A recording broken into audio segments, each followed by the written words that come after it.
Exercise 4.3 question number 6। Question बोलता है कि एक रेक्टेंगुलर फील्ड है, उसका जो लॉन्गर साइड है वो शॉर्टर साइड से 30 मीटर ज्यादा है। क्या है? हाँ, एक रेक्टेंगुलर फील्ड है और हम इसको रेक्टेंगुलर फील्ड क्रिएट करेंगे, इधर से इस तरह बनाएंगे पूरा रेक्टेंगल। तो इसमें ये बोलता है कि जो शॉर्टर साइड है, जो longer side, that we called as length side. इसमें दो होते हैं ना, रेक्टेंगल में क्या होता है, एक लेंथ दूसरा ब्रेड। जो लॉन्गर साइड है उसको क्या कहते हैं? Length, and shorter side is called as breadth. ये बोलता है लॉन्गर साइड छोटे साइड से 30 मीटर अलावा है, 30 मीटर, और इसका जो डायगोनल है वो 60 मीटर है। वो find the sides of the rectangle, find the sides of the, ठीक है। तो हमने कहा कि जब हम ये कहते हैं कि कोई साइड किसी साइड से ज्यादा है, किसी साइड से ज्यादा, उसी साइड को हम पहले लिखते हैं। क्या क्वेश्चन ने कहा है? हाँ, longer side is more than 30 metre shorter side, let the shorter side is x. तब हम शॉर्टर साइड पहले चूज करेंगे, तभी हम लिखेंगे उसके बाद कि इसके साथ 30 और आएगा, दूसरे साइड के साथ और 30 आएगा। Let the shorter side is x, let the shorter side of the field is x. According to question longer side इसका बनेगा x प्लस 30। यही क्वेश्चन बोलता है कि ये 30 मीटर अलाव है, किससे? शॉर्टर से। And the diagonal here goes 60 metre, 60। When this type of concept arises in the questions, then we use Pythagoras theorem. At the right angle triangle concept, when there we can say that diagonal concept होगा या perpendicular होगा या base वाला concept है, उस time आप याद रखेंगे कि उसको इक्वेशन बनाने के लिए किस चीज का हम इस्तेमाल करते हैं? Pythagoras theorem. पाइथागोरस, तो हम लिखते हैं यहाँ, ये हो गया इसका that we called as longer side, तो डायगोनल 60 है। Then by Pythagoras theorem, base square plus perpendicular square और perpendicular square plus base square. Up to that time in a right angled triangle there is no problem for choosing length, perpendicular and base. Anyone can choose. One can choose this as base, one can choose this as base. It is student's choice, and it doesn't have any problem on the question. But when we go for the next topic that we called as trigonometry, that time we have to keep in mind what is perpendicular and what is, इस पे पूरा ध्यान रखना होता है कि perpendicular कौन वाला होता है और बेस वाला। इस वाले ट्रायंगल में कोई प्रॉब्लम नहीं, कोई इसको बेस मानेगा या कोई इसको बेस, इसमें कुछ प्रॉब्लम नहीं। अगर ये बेस है, ये क्या बनेगा? परपेंडिकुलर। अगर ये परपेंडिकुलर बेस ये वाला है, अब ये बनेगा perpendicular, because base and perpendicular are perpendicular to each other, perpendicular to each other. Base perpendicular पे होता है, बेस होता है किसके ऊपर? हाइट पे परपेंडिकुलर, और हाइट होता है किसके ऊपर? Perpendicular, base. So there is no problem up to the point when we will reach at the trigonometric concept, ठीक है। तब तक जब भी कोई राइट एंगल आएगा उसमें कोई प्रॉब्लम नहीं। These are the concept, these have to remember these points, ठीक है। तो वरना ये बिल्कुल आसान था, ये आप खुद भी कर सकते। हाँ, क्या लिखेंगे हम? A B square plus B C square is equal to A C square.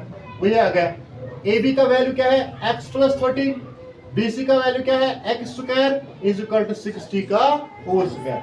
अब हमने इसको खोला, ये बन गया फार्मूला ए प्लस बी का whole square, A plus B का, ठीक है। हमने इसको ओपन किया, ए प्लस बी का होल स्क्वायर, वही हो गया A square plus B square plus 2, ये हो गया ए, ये हो गया बी, और दिस इज एक्स स्क्वायर जो अपना है सेकंड वाला, and this is 60 into 60 is 3600। 60 का स्क्वायर जब हम ओपन करते हैं वहाँ क्या आता है? 3600। तो फिर हम ऐसे करते हैं इक्वेशंस। अब हम खुद भी इसको समझ सकते हैं। X square plus x square is 2x square, 30 का whole square is 900, 2 into 30 is 60 and x is equal to 3600। फिर ये बनेगा 2x स्क्वायर प्लस 60। मैंने इसको ऑर्डर में लाया, एक स्टेप हमने बचाया इसके अंदर।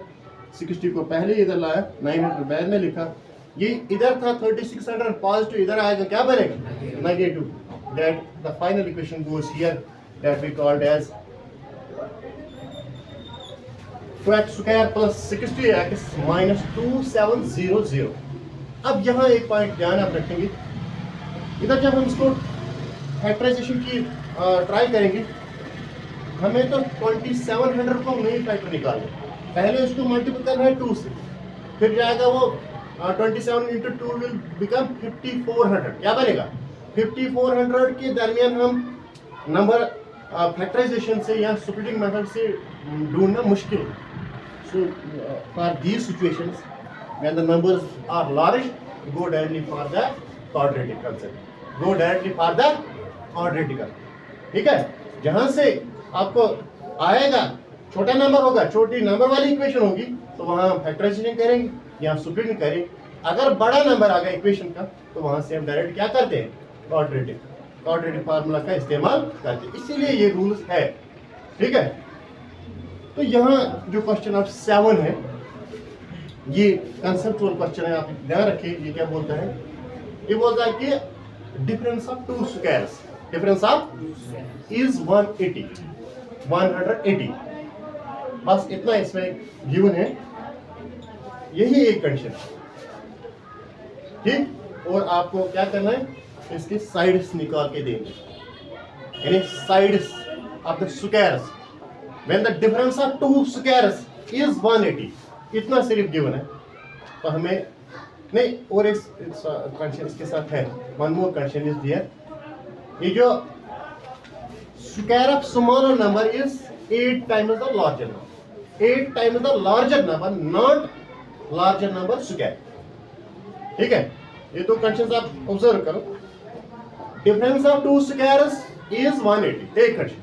ठीक, दूसरा हम कहते हैं कि ये जो square of the smaller number, smaller number का जो स्क्वायर है is 8 times the larger number, larger number, not larger number square, only larger number. Find the sides of the squares, find the sides of the square। इस वाले question को अक्सर बेशतर आप देखेंगे, अगर किताब के अंदर देखेंगे या यूट्यूब के अंदर आप देखेंगे, तो वहां से ही इसको से डेट 2 वेरिएबल से सॉल्व किया गया। एक का रखा है एक्स स्क्वायर, दूसरे का रखा उन्होंने वाई स्क्वायर, फिर जाके उन्होंने इल्यूमिनेशन किया उसके ऊपर। तो या वहां से भी अगर क्वाड्रेटिक बनेगा, नहीं कहाँ बनेगा क्वाड्रेटिक, वहां तो 2 वेरिएबल आएगा, उसमें नहीं बनता है, फिर वो बनता है इल्यूमिनेशन वाला। वो फिर ये क्वेश्चन कहाँ जाता है, कि इस चैप्टर के अंदर जाता है, क्वेश्चन नंबर चैप्टर नंबर 3 पे जाता है।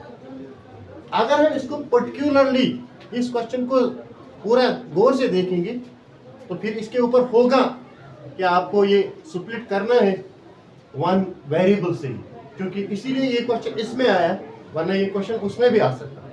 किसमें, लीनियर इक्वेशन इन 2 वेरिएबल, तो तब ये वहां सॉल्व होता। अब यहाँ जो आप इसने डाला, इसका मतलब यही है कि ये 1 वेरिएबल से सॉल्व होता है, ये 2 वेरिएबल से सॉल्व नहीं करना। हमने क्या किया, हम कैसे इसको करेंगे, हम लिखेंगे कि let the larger number be x, larger number is and it square, square क्या बनेगा, एक्स स्क्वायर, स्क्वायर बन गया। ठीक, तो 80 क्यों, square of smaller number, larger का स्क्वायर आ गया, x square, square of smaller number according to question is 8 times the larger number, not 8 times the larger number square, only 8 times the larger number. ठीक है, ये वाली condition आप ध्यान रखिए। वो हो गया 8 और लार्जर नंबर क्या रखा हमने, x, that it goes x। ठीक, केस सेकंड में क्या बोलता है, अब इनकी डिफरेंस है, ये है लार्जर नंबर का स्क्वायर, ये है, ये क्या आ गया स्मॉलर नंबर का square, 8x square of the smaller number, square of the किसके बराबर है 180। तो हम 180 को इधर लाएंगे, यहां से अगर लगेगा आपको factorisation, first you will try for the factorisation, if the factorisation doesn't help you, then you can go for the quadratic.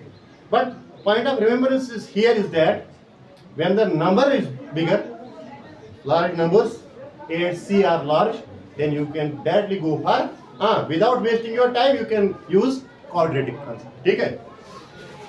अब जो क्वेश्चन 8 है, क्वेश्चन 8 हमने इससे पहले किया है, इसी टाइप का क्वेश्चन याद है, जब वहां पर 480 डिस्टेंस था, क्या था 400 and the difference of 2 times was 3 hours, difference of 2 times was same question here. ये बोलता है कि एक ट्रेन एक यूनिफॉर्म स्पीड से 360 किलोमीटर का फैसला करती है, यूनिफॉर्म स्पीड से, ये फिजिक्स वाला क्वेश्चन है, ठीक है। हाँ, a train travels 360 km with a uniform speed, with a uniform, if the speed decreases by 5 km per hour, if the speed decreases by 5 km per hour, then the time will be 1 hour more for traveling the same distance, for traveling the same distance. Find the speed of the train, find the speed of the, let the speed of train is x km, उधर भी हमने लिखा था distance travelled आ गया 360 km, ठीक है। तो time किसके बराबर होता है, वो होता है distance divided by speed, distance divided by that here is 360 divided by x। According to question, if the speed will decrease 5 km per hour, 5, what will be the new speed? It will be x minus 5 km per hour, x minus 5 km, same distance यही है, it will go as 360। तो यहाँ से time t2 क्या बनेगा, 360 divide by x minus 5। Now go for the case 2 that is called as t2 minus t1, t2 minus t1 minus t2 is wrong method because of the reason, ये वाला time ज्यादा है, इसी time को 1 our ज्यादा लगता है, इसी टाइम में जब स्पीड कम होगी automatically this time will be more, this time will be, so we will subtract from larger time, smaller time from larger time, ठीक है। so it is always t2 minus t1, ठीक है। तो वहां से हमने किया 360 by x divided by 5x minus 5 minus 360 divided by x is equal to, on solving this we write here 360x are 360x, ये प्लस है ये माइनस है, 360x are minus 360x, minus minus हो गया ये प्लस 1800, नीचे जो आएगा x into x बनेगा x square, 5x are 5x is equal to 1 plus 360x minus 360x, that will go cancel, ठीक है बेटा। तो वहां से बचेगा 1800 divide by x square minus 5x, ये बच गया ऊपर 1800 divided by x square minus 5x, last में इधर था 1। हम फिर इसको फर्दर सॉल्व करने के लिए इस तरह बच गया था, तो फिर हम इसको फर्दर सॉल्व करते हैं, क्योंकि जब तक डिनोमिनेटर खत्म नहीं होता है, हाँ, फर्स्ट क्रॉस मल्टीपल के बाद हम दूसरा क्रॉस मल्टीपल करते हैं, so that we will get equation in integer form और whole number form free from denominators, then it goes x minus 5x or 5x is equal to 1800, 1 is 1800, ये plus 1800 है, इधर आएगा क्या बनेगा minus 1800, then you will now use any of the method to or solve the equation, this quadratic equation, either by factorization or by quadratic formula. Remember one thing, you can only use that we called as squaring completing method for the equations that has coefficients, first coefficient other than 1 in the x square, क्योंकि आप इसमें अगर try करो किस वाले के लिए, square complete इसमें नहीं लगेगा। जब भी आप इस टाइप का इक्वेशन देखोगे कहीं 4x square minus 5x plus 2, वहां से जाएगा स्क्वायर, स्क्वायरिंग कंप्लीट स्क्वायर में, क्योंकि इसमें जो पहला रूल होता है वो यहाँ से हम स्टार्ट, ठीक है। तो इस तरफ सिर्फ इसमें एक और 2 क्वेश्चन बच गए, वो इंशाल्लाह कल करेंगे, ये चैप्टर नंबर 8 क्लियर हो जाएगा, क्योंकि इस चैप्टर में बहुत सारा कंसेप्ट है, इसके अंदर 8 मार्क्स अभी भी है इस वाले चैप्टर, ठीक है। तो remember, so we give time for clearing all the concepts in this chapter, ठीक है। चलो कल बात करें।